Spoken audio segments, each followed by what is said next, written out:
یه تئوری هستش که چند سالیه تو دنیا معروف شده به اسم تئوری رد کار یا ماشین قرمز.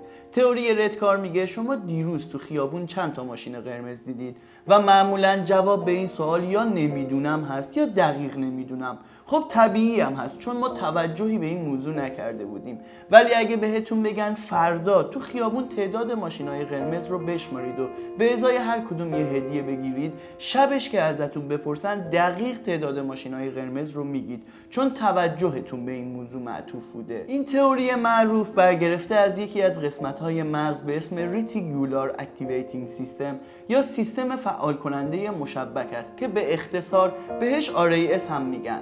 یکی از وظایف اصلی RAS فیلتر کردن داده هاست و 99% از اطلاعاتی که از طریق حواس پنجگانه به مغز ما مخابره میشه رو فیلتر میکنه. ما همه اون 99% اطلاعات پیرامونمون رو میبینیم ولی بهش توجه نمیکنیم و ازشون گذر میکنیم، مثل ماشین قرمز. خب RAS چرا این کارو میکنه؟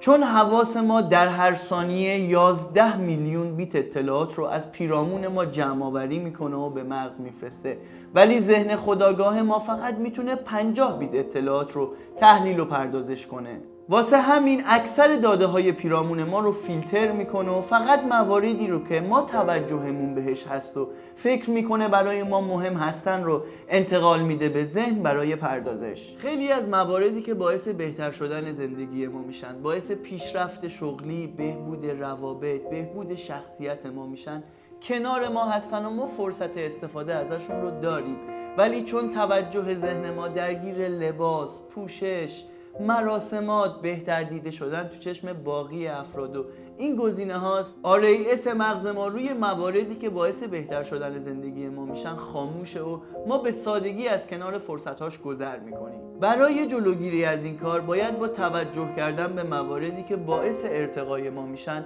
RASشون رو فعال کنیم تا از اون به بعد فرصتهای مربوط به اون موارد به چشممون بیاد و بتونیم ازشون استفاده کنیم.